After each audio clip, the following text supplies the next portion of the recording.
اللهم صل على سيدنا محمد.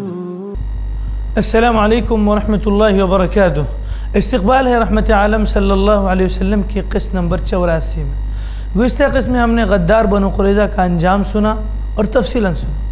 آج کی اس قسط میں جانیں گے ایک اور بڑے دشمن کے قتل کا واقعہ اور ایک بڑے دشمن کا اللہ کے نبی صلی اللہ علیہ وسلم اور مسلمانوں کے اخلاق عادات و اطوار دیکھ کر مسلمان ہونے کا واقعہ. بڑھتے ہیں پہلے واقعے کی طرف. ناظرین، ابو رافع ایک بڑا مالدار یہودی تاجر تھا، خیبر میں رہتا تھا.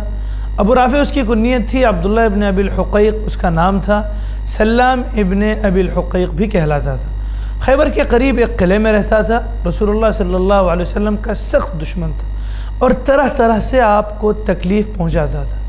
کعب بن اشرف کا معین اور مددگار تھا.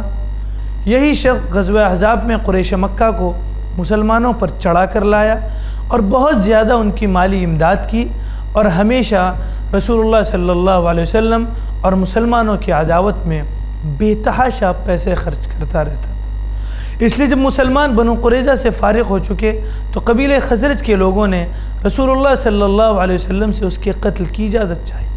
چونکہ اس سے پہلے کعب بن اشرف کا قتل قبیلہ اوس کے چند صحابہ کے ہاتھوں ہو چکا تھا، اس لیے قبیلہ خزرج کی خواہش تھی کہ ایسا ہی کوئی کارنامہ ہم بھی انجام دیں. اس لیے انہوں نے اجازت مانگنے میں جلدی کی.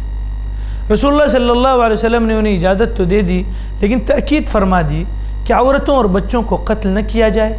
اس کے بعد ایک مختصر سا دستہ جو 5 آدمیوں پر مشتمل تھا اس مہم پر روانہ ہو گئے. یہ سب کے سب قبیلہ خزرج کی شاخ بنو سلمہ سے تعلق رکھتے تھے اور ان کے کمانڈر حضرت عبداللہ بن عتیق تھے. حضرت صلی اللہ علیہ وسلم نے حضرت عبداللہ بن عتیق رضی اللہ عنہ کو اس دستے کا امیر مقرر فرمایا اور تاکید فرمائی کہ کسی بچے اور عورت کو ہرگز قتل نہ کرنا. اس دستے کی مہم کیسے رہی اور اس کا نتیجہ کیا نکلا، یہ جاننے کے لیے پہلے اس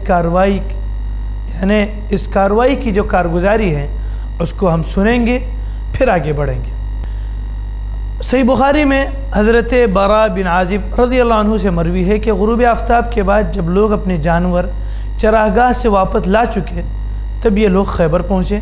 ابو رافع کا قلعہ جب قریب آ گیا تو عبداللہ بن عتیق رضی اللہ عنہ نے اپنے رفقا سے کہا، تم یہی بیٹھو، میں قلعے کے اندر جانے کی کوئی تدبیر نکالتا ہوں، کوئی پلان بناتا ہوں. چنانچہ وہ تنہا آگے بڑھے.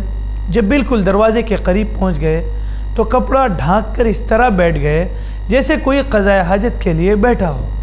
دربان نے سمجھ کر یہ ہمارا ہی کوئی آدمی ہے آواز دی، اے بندے، اگر اندر آنا ہے تو جلد آ جا، میں دروازہ بند کرتا ہوں. وہ اٹھے اور فوراً اندر داخل ہو گئے اور ایک طرف چھپ کر بیٹھ گئے. آگے کی کہانی خود انہی کی زبانی سنیں گے. وہ کہتے ہیں کہ ابو رافع بالا خانے پر رہتا تھا اور شب کو قصہ گوئی ہوتی تھی، یعنی اسے قصہ سنایا جاتا تھا. جب قصہ گوئی ہو گئی اور لوگ اپنے اپنے گھر واپس ہو گئے تو دربان نے دروازے بند کر کے چابیوں کا گچھا ایک کھونٹی پر لٹکا دیا. جب سب سو گئے تو میں اٹھا اور کھونٹی سے چابیوں کا گچھا اتار کر دروازے پر دروازہ کھولتا ہوا بالا خانے پہنچ گیا، یعنی اوپر جو ان کا بالا خانہ تھا، اوپر جہاں پر وہ رہتے تھے وہاں پہنچا. میں جو دروازہ بھی کھولتا تھا اسے اندر سے بند کر لیتا تھا تاکہ لوگوں کو اگر میری خبر بھی ہو جائے تو میں اپنا کام کر گزروں. جب میں بالا خانے پر پہنچا، یعنی اوپری جگہ پر پہنچا تو وہاں اندھیرا تھا اور ابو رافع اپنے اہل و عیال میں سو رہا تھا. مجھے معلوم نہ تھا کہ ابو رافع کہاں ہے. میں نے آواز دی، اے ابو رافع. ابو رافع نے کہا، کون ہے؟ میں نے آواز کے سمت تلوار کا وار کیا مگر وار خالی گیا اور ابو رافع نے چیخ ماری. میں نے تھوڑی دیر بعد آواز بدل کر ہمدردانہ لہجے میں کہا، ابو رافع یہ کیسی آواز ہے؟ ابو رافع نے کہا، ابھی مجھ پر کسی شخص نے تلوار کا وار کیا ہے.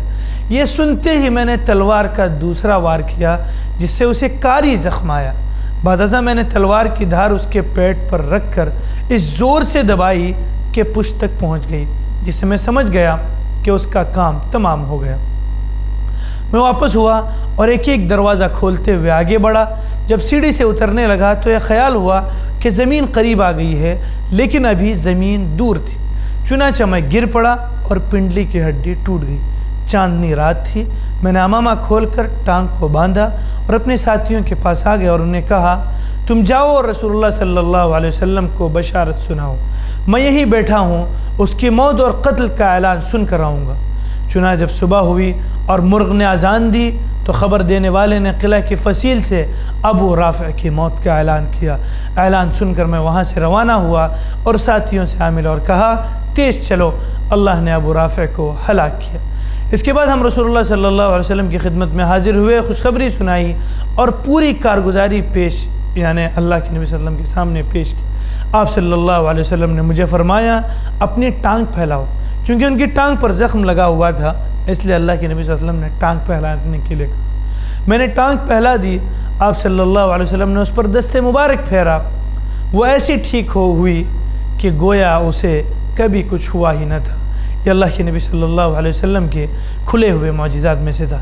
ये था वो वाक़या कि एक दुश्मन का काम मुसलमानों ने किस तरह तमाम किया। चलिए अब बढ़ते हैं दूसरे वाक़े की तरफ, जिसको मैंने आपको वाक़े के शुरू में कहा था कि मैं आपको सुनाऊँगा।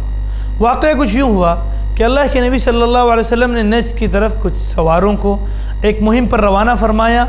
ये लोग वापस आए तो अपने साथ सुमामा बिन उसाल को क़ैद कर लाए। ये लोग बनु हनीफ़ा के सरदार सुमामा बिन उसाल हनफी को भी गिरफ़्तार कर लाए थे। वो मुसलमा कज़्ज़ाब के हुक्म से भेस बदल कर नबी सल्लल्लाहु अलैहि वसल्लम को कत्ल करने निकला था, लेकिन मुसलमानों ने उन्हें गिरफ़्तार कर लिया और मदीने लाकर मस्जिद नबवी के खंबे से बांध दिया। अगर सहाबा को मालूम होता कि वो सुमामा बिन उसाल थे तो सहाबा का कहना है कि हम उसे मिलते ही मार देते। नबी सल्लल्लाहु अलैहि वसल्लम तशरीफ़ लाए तो दरियात फरमाया, सुमामा कुछ कहना तो नहीं है? उन्होंने कहा, मोहम्मद मेरे नज़दीक खैर है। अगर तुम कत्ल करो तो एक खून वाले को कत्ल करोगे, और अगर एहसान करो तो एक कदरदाम पर एहसान करोगे, और अगर माल चाहते हो तो जो चाहो मांग लो। इसके बाद आप सल्लल्लाहु अलैहि वसल्लम ने उन्हें इसी हाल में छोड़ दिया। फिर आप दोबारा गुजरे तो फिर वही सवाल किया और सुमामा ने फिर वही जवाब दिया। इसके बाद आप सल्लल्लाहु अलैहि वसल्लम तीसरी बार गुजरे तो फिर वही सवाल और जवाब हुआ। इसके बाद आप सल्लल्लाहु अलैहि वसल्लम ने सहाबा से फरमाया, सुमामा को आज़ाद कर दो। उन्होंने आज़ाद कर दिया। सुमामा मस्जिद नबवी के करीब खजूर के एक बाग में गए, गुस्ल किया और आप सल्लल्लाहु अलैहि वसल्लम के पास वापस आकर मुशर्रफ ब इस्लाम हो गए। फिर कहा, अल्लाह की कसम, रुए ज़मीन पर कोई चेहरा मेरे नज़दीक आप सल्लल्लाहु अलैहि वसल्लम के चेहरे से ज़्यादा मबगूस न था, लेकिन अब आपका चेहरा दूसरे तमाम चेहरों से ज़्यादा महबूब हो गया। और अल्लाह की कसम, रुए ज़मीन पर कोई दीन मेरे नज़दीक आपके दीन से ज़्यादा मबगूस यानी गुस्से के लायक न था, मगर अब आपका दीन दूसरे तमाम अदियान से ज़्यादा महबूब हो गया। और आपके सवारों ने मुझे इस हालत में गिरफ़्तार किया था कि मैं उम्रे का इरादा कर रहा था। रसूलुल्लाह सल्लल्लाहु अलैहि वसल्लम ने उन्हें बशारत दी और हुक्म दिया कि उम्रा कर लें। जब वो दियार कुरैश के गांव में पहुँचे यानी कि मक्का पहुँचे तो उन्होंने कहा, सुमामा तुम बद्दीन हो गए? सुमामा ने कहा, नहीं, बल्कि मैं मोहम्मद सल्लल्लाहु अलैहि वसल्लम के हाथ पर मुसलमान हो गया। और सुनो, अल्लाह की कसम, तुम्हारे पास यमामा से गेहूँ का एक दाना नहीं आ सकता जब तक कि रसूलुल्लाह सल्लल्लाहु अलैहि वसल्लम उसकी इजाज़त न दे। यमामा अहले मक्का के लिए खेत की हैसियत रखता था, वहाँ से गल्ले अनाज आते थे। हज़रत सुमामा ने वतन वापस जाकर मक्के के लिए गल्ले की रवानगी बंद कर दी, जिससे कुरैश सख्त मुश्किलात में पड़ गए और उन्होंने रसूलुल्लाह सल्लल्लाहु अलैहि वसल्लम को रिश्तेदारी का वास्ता देते हुए ख़त लिखा कि सुमामा को लिख दे कि वो गल्ले को जो भेजने का उन्होंने बंद किया है उसे शुरू कर दें दोबारा, यानी सुमामा से कहें कि वो गल्ले को भेज दें। रसूलुल्लाह सल्लल्लाहु अलैहि वसल्लम ने ऐसा ही किया। और इस तरह नाज़रीन, एक जो अल्लाह का दुश्मन था, मुसलमानों के अखलाक, अल्लाह के नबी सल्लल्लाहु अलैहि वसल्लम के हुस्न अखलाक को देखकर उसने ईमान कबूल किया। नाज़रीन, तो आज आप इन दो वाक़यात से आपको क्या सबक मिला, ज़रूर कमेंट कीजिए। आज की इस क़िस्त में इतना ही, मिलते हैं इंशाअल्लाह अगली क़िस्त में। वस्सलामु अलैकुम वरहमतुल्लाहि वबरकातुहू। अल्लाहुम्मा सल्ली अला सय्यिदिना मुहम्मद व अला आलिहि سيدنا شفيعنا